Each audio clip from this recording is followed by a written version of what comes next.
Chronologie des événements mondiaux. 17 octobre. 22e congrès du Parti communiste soviétique. Le corps de Staline est enlevé du mausolée de la place Rouge. 23 octobre. Le prix Nobel de la paix est attribué au leader nationaliste noir sud-africain John Luthuli. 28 octobre. Explosion nucléaire de la bombe soviétique de 50 mégatonnes. 30 octobre 1961.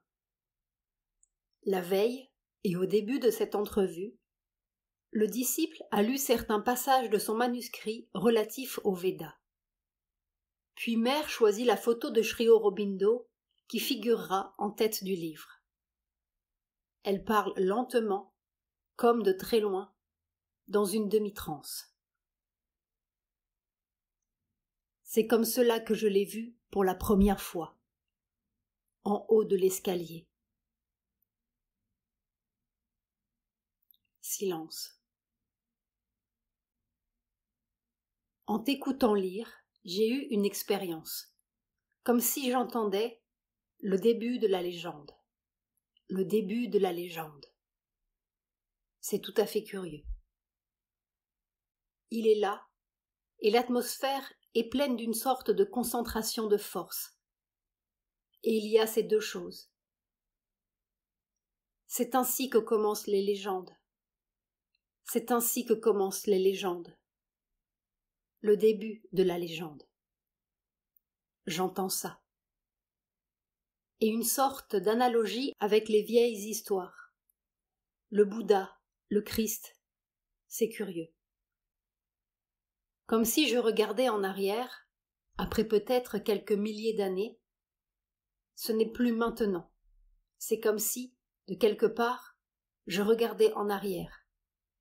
Maintenant, c'est en arrière de quelques milliers d'années. Et c'est le début de la légende. Et la photo adoptée par la légende, c'est cette photo où il est jeune, de face, la tête seulement. Une photo qui a été faite en France d'après un snap. On a séparé la tête. C'était une vieille photo qui était mauvaise. Ça a été fait en France en même temps qu'on a fait cette photo de moi, avec le voile. Curieuse impression. Et Sri Aurobindo est toujours le même. Ce que j'aurais voulu au début du livre, c'est ma vision. Comment je le vois maintenant. Mais c'est intraduisible. Silence. C'est tellement compact. Curieux, cette impression. Impression du corps et de l'atmosphère. Quand je me suis projetée en avant. C'est quelque chose qui est plus dense, plus compact que le physique. La création nouvelle. On a toujours tendance à penser que c'est quelque chose de plus éthéré. Mais ce n'est pas ça. Théon, lui, l'avait dit. Mais Théon ne s'exprimait pas très bien. Sa façon de dire n'avait pas la puissance de la révélation. C'était basé sur l'expérience. Mais l'expérience n'était pas de lui. C'était l'expérience de Madame Théon. Et elle... C'était une femme merveilleuse au point de vue de l'expérience. Unique. Mais elle n'avait pas d'intelligence. Enfin, c'était une femme cultivée et intelligente. Mais c'était tout. Ce n'était rien. Mais vraiment, ils étaient venus comme des forerunners, des avant-coureurs. Et Théon insistait toujours. Il disait « Ce sera une densité plus grande ». Au point de vue scientifique, il paraît que c'est une hérésie. Que densité ne veut pas dire cela. Mais c'était ce qu'il disait. Une densité plus grande. Mais moi, l'impression que ça me fait, cette atmosphère, c'est quelque chose de plus compact, et en même temps sans lourdeur ni épaisseur. Mais évidemment, tout ça ce sont des absurdités au point de vue scientifique. Mais c'est une impression compacte. Hier, c'était comme cela.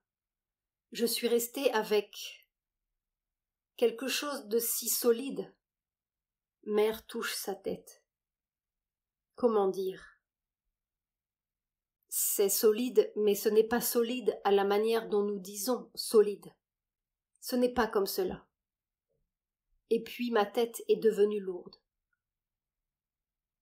Mais il était là tout le temps pendant que tu lisais. Et encore maintenant, c'est la même chose. Il est là. Et dans sa conscience, il y avait que tout cela s'est déjà passé. J'ai été transportée en avant et ce moment-ci était en arrière. Et c'était... Ah, voilà le début de la légende. Par conséquent, il y aura une légende. Mais alors, j'avais l'impression qu'il y avait la même différence entre le fait physique du Christ ou le fait physique du Bouddha, et ce que nous en savons. Et disons, et pensons, et sentons maintenant, qu'entre ce que nous savons maintenant de Sri Aurobindo et ce qui était à ce moment-là, quand j'ai été projetée. Et ce livre était comme l'initiateur, au sens anglais de initiating, de la légende. Et Sri Aurobindo était là. Ce que je connais maintenant de Sri Aurobindo. Je connais un Sri Aurobindo éternel, n'est-ce pas? Et si solide. Oh, une telle cohésion, une telle massivité. Et en même temps, je ne sais pas. C'est tout à fait autre chose que ce que l'on attend, tout à fait. Tu ne peux pas t'imaginer ce que c'est. Et c'est resté toute la journée. Quelque chose qui est compact et sans division. Et alors, quand je touchais ma tête hier après-midi et le soir, ça me paraissait mou. C'est cela qui est étonnant. Quand je touche comme ça, mère touche sa tête, j'ai l'impression que c'est mou, que la tête est devenue molle. Et en même temps, c'est une masse compacte. Qu'est-ce que c'est que ça? On va m'emmener dans un cabanon. Bon, voilà, mon petit. Eh bien, c'est une expérience pour ta fête. Hier, j'ai commencé à voir cela. J'ai dit, tiens, ça, c'est le filon. Je ne sais pas. Je ne sais même pas pourquoi, mais c'est la façon dont tu as présenté la chose. La façon dont tu as expliqué que le plus inconscient et le plus conscient se touchent. La veille, mère avait écouté le passage du manuscrit relatif au secret du Veda. Nous en donnons quelques extraits en addendum à cette conversation. C'est cela qui a été comme le fil ou la clé, je ne sais pas.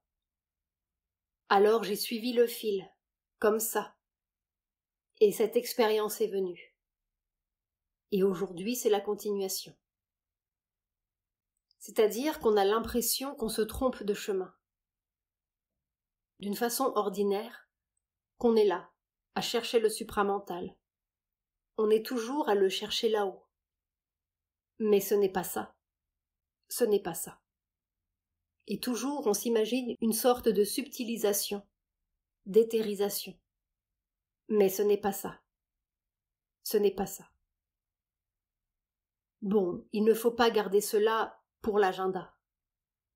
Je te dis, on va m'enfermer. Ce matin, j'ai déjà eu cette impression. Je me suis dit, si je continue, bientôt je ne pourrai plus parler. Autrement, on va me mettre dans un asile d'aliénés. Non? Non, douce mère, ça me semble très... Il n'y a pas de danger? Rire. Oh, je ne crains rien. Voilà, mon petit. Alors, une bonne année. Mais elle commence bien, ton année.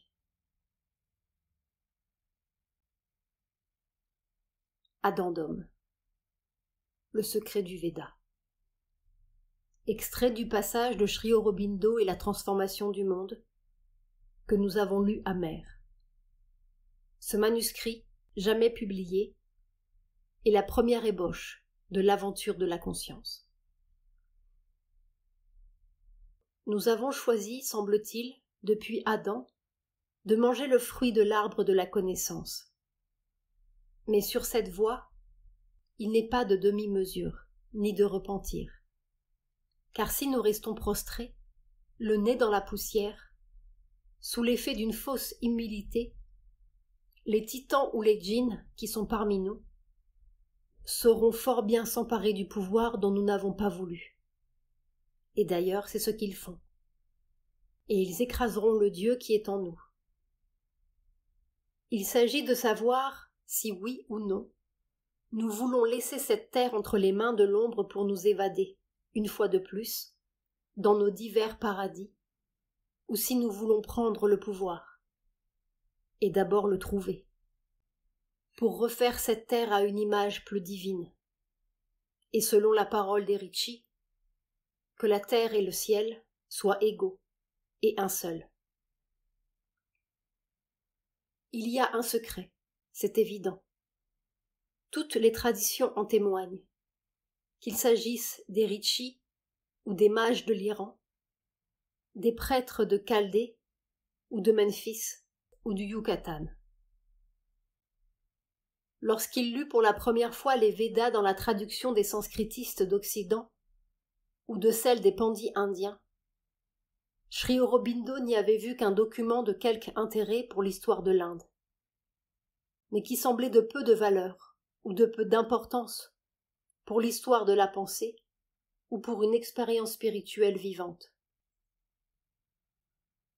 15 ans plus tard, Sri Aurobindo relisait les Védas dans l'original et y trouvait une veine continue de l'or le plus riche, tant par la pensée que par l'expérience spirituelle.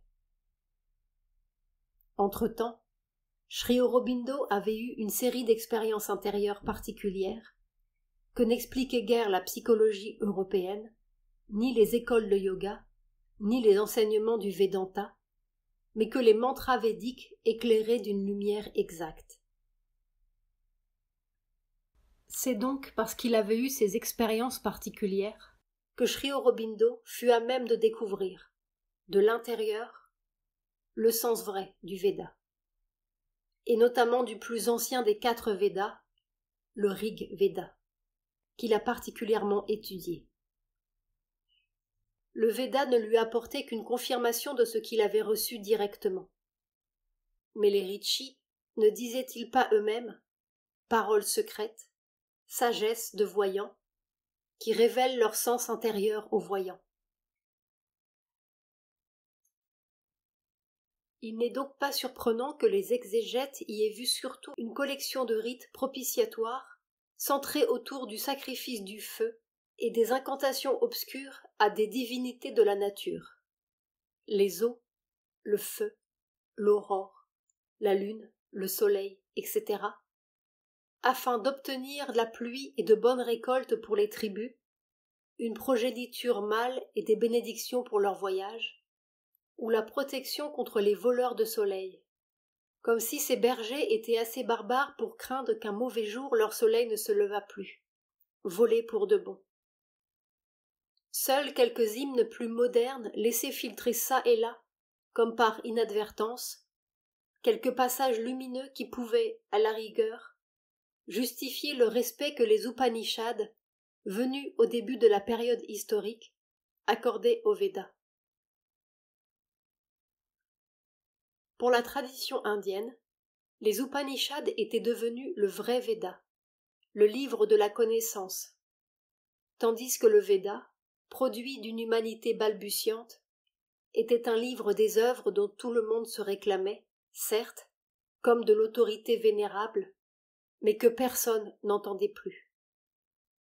On peut se demander avec Sri Aurobindo pourquoi les Upanishads, dont le monde entier atteste la profondeur, se réclamaient du Veda s'il n'y avait là qu'un tissu de rites primitifs, ou comment il se fait que l'humanité est abruptement passée de ses soi-disant balbutiements à la richesse intense de l'époque upanishadique, ou comment, en Occident, nous avons pu passer des bergers d'Arcadie à la sagesse des penseurs grecs.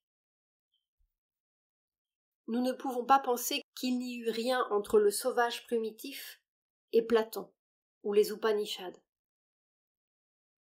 Ce n'est pas en vain que le feu, Agni, était au centre des mystères védiques. Agni, la flamme intérieure, l'âme en nous, et qui ne sait que l'âme est du feu, l'aspiration innée qui tire l'homme vers les hauteurs. Agni, la volonté ardente de cela qui voit en nous, depuis toujours, et qui se souvient. Agni, le prêtre du sacrifice, l'ouvrier divin, le médiateur entre la terre et le ciel. Il est là, au milieu de la demeure. Les pères qui ont la vision divine l'ont mis au-dedans comme un enfant à naître. Il est l'enfant caché dans la caverne secrète. Il est comme la vie et comme le souffle de notre existence. Il est comme notre enfant éternel. Ô fils du corps, ô feu, fils du ciel par le corps de la terre, immortel dans les mortels, vieux et usé, il devient jeune encore et encore. Quand il naît, il devient la voix de la divinité. Quand il a été façonné dans la mer, comme la vie qui pousse dans la mer, il devient un galop de vent dans son mouvement. Ô feu, quand tu es bien porté par nous, tu deviens la suprême croissance, la suprême expansion de notre être. Toute gloire et toute beauté sont dans ta couleur désirable, dans ta vision parfaite. Ô étendue, tu es la plénitude qui nous porte au bout du chemin. Tu es une multitude de richesses répandues de tous côtés. Ô feu, qui voit avec une vision divine, vivant océan de lumière. Ô flamme au sang trésor, ô connaisseur de toutes choses nées. Mais nous n'avons pas le seul privilège du feu divin. Agni n'est pas seulement dans l'homme, il est le fils des eaux, le fils des forêts, le fils des choses qui ne bougent pas et le fils des choses qui se meuvent. Même dans la pierre, il est là. Mais ne nous sommes pas encore au cœur du secret védique. La naissance d'Agni, l'âme, tant d'hommes ne sont pas nés, est seulement le début du voyage. Cette flamme intérieure, elle cherche.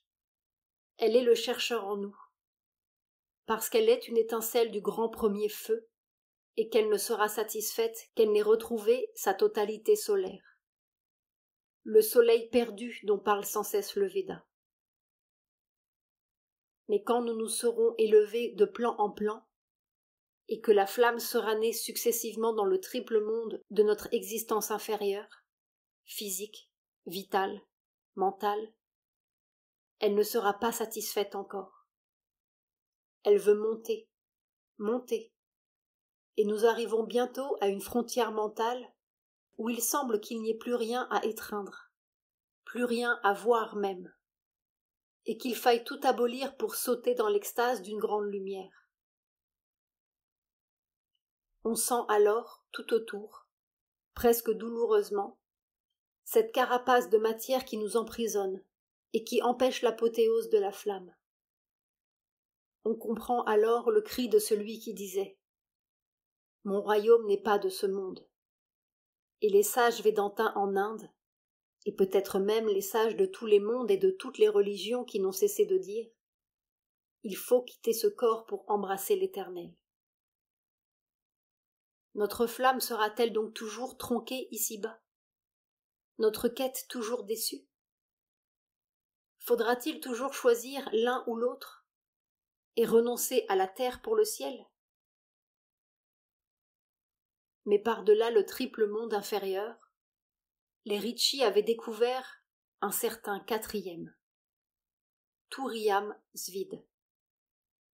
Ils avaient trouvé la vaste demeure, le monde solaire, Svar.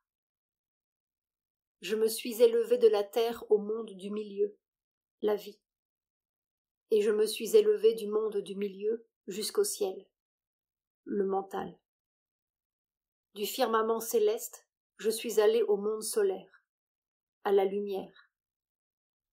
Et il est dit, mortels, ils accomplirent l'immortalité. Quel est donc leur secret? Comment sont-ils passés du ciel mental au grand ciel sans quitter ce corps? Sans s'extasier, si l'on peut dire. Le secret est dans la matière. Parce que c'est dans la matière qu'est enfermé Agni, et que nous sommes enfermés.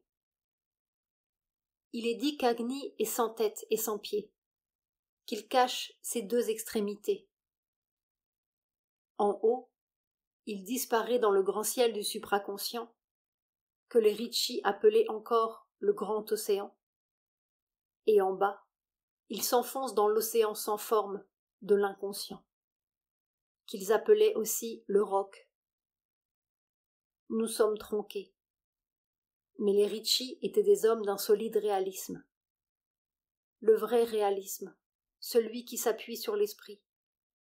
Et puisque les sommets du mental s'ouvraient sur une lacune de lumière, extatiques certes, mais sans prise sur le monde, ils se mirent en route par le bas. Alors commence la quête du soleil perdu, le long pèlerinage de la descente dans l'inconscient et la lutte sans merci contre les forces obscures. Voleurs du soleil, Pani et Vritras, Python et géant, cachés dans l'enclos obscur avec toute la cohorte des usurpateurs. Ceux qui dualisent, ceux qui obstruent, ceux qui déchirent, ceux qui couvrent. Mais l'ouvrier divin, Agni, est aidé par les dieux, et il est conduit dans sa quête par le rayon intuitif, Sarama, le chien céleste au flair subtil, qui le met sur la piste des troupeaux volés, étranges troupeaux qui brillent. Et parfois, une aurore fugitive éclate, puis tout s'efface. Il faut avancer pied à pied, creuser, creuser, lutter contre les loups qui se déchaînent plus on approche du repère. Agni est un guerrier. Agni grandit par ses difficultés. Sa flamme devient de plus en plus étincelante sous les coups de l'adversaire. Mais les Ritchie ne disaient-ils pas « La nuit et le jour allaitent tous deux l'enfant divin ». Ils disaient même que la nuit et le jour sont deux sœurs immortelles ayant un même amant, le soleil, communes, en vérité, bien que différentes par leur forme. Les alternances de nuit et de clarté se précipitent. Arrive le jour enfin, et les troupeaux de l'aurore surgissent, éveillant quelqu'un qui était mort. Le roc infini de l'inconscient est brisé. Le chercheur découvre le soleil qui demeure dans l'obscurité, la conscience divine au cœur de la matière. Tout au fond de la matière, c'est-à-dire dans le corps, sur la terre, les Ritchie s'étaient trouvés précipités dans la lumière. Cette même lumière que d'autres cherchaient en haut, sans leur corps et sans la terre, dans l'extase. C'est ce qu'ils appelèrent le grand passage.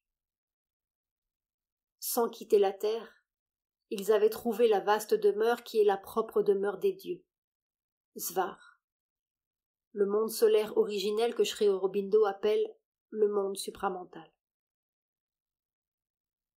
Être humain, les Ricci soulignent bien qu'ils sont des hommes, ayant mis à mort celui qui couvre. Ils traversèrent la terre et le ciel, la matière et le mental, et firent du vaste monde leur demeure. Ils étaient entrés dans le vaste, le vrai, l'exact. Briyat, Satyam, Ritam, la lumière qui n'est pas brisée, la lumière qui est sans peur, car là, il n'est plus de souffrance, ni de fausseté, ni de mort. C'est l'immortalité, Amritam. Tout est réconcilié. Le Rishi est le fils des deux mères. Il est le fils d'Aditi, la vache lumineuse, la mère de l'infinie lumière, la créatrice des mondes. Mais il est aussi le fils de Diti, la vache noire, la mère de l'infini ténébreux et de l'existence divisée. Car Diti, finalement, au bout de son apparente nuit, nous donne le lait du ciel et la naissance divine. Tout est accompli. Le Rishi tient d'un même mouvement les forces humaines et les choses divines. Il a réalisé l'universel dans l'individuel. Il est devenu l'infini dans le fini. Alors ton humanité deviendra comme l'œuvre des dieux, comme si le ciel de lumière était visiblement fondé en toi. Et, loin d'écarter la terre, il prie. Ô divinité, garde pour nous l'infini et prodigue-nous le fini. Le voyage s'achève. Agni a retrouvé sa totalité solaire, ses deux extrémités cachées. L'œuvre inviolable est accomplie. Car Agni est le lieu où le haut et le bas se rencontrent. Et en vérité, il n'est plus de haut ni de bas. Il n'est plus qu'un seul soleil partout. Ô flamme, tu vas à l'océan du ciel vers les dieux. Tu fais se rencontrer les divinités des plans, les eaux qui sont dans le royaume de lumière au-dessus du soleil et les eaux qui demeurent en bas. Ô feu, ô divinité universelle, tu es le nœud ombilical de toutes les terres et de leurs habitants. Tu diriges tous les hommes nés et tu les portes comme un pilier. Ô flamme, tu fondes le mortel dans une suprême immortalité. Tu crées la félicité divine et la joie humaine. Car la joie est le cœur du monde. Elle est au fond des choses. Elle est le puits de miel couvert par le roc.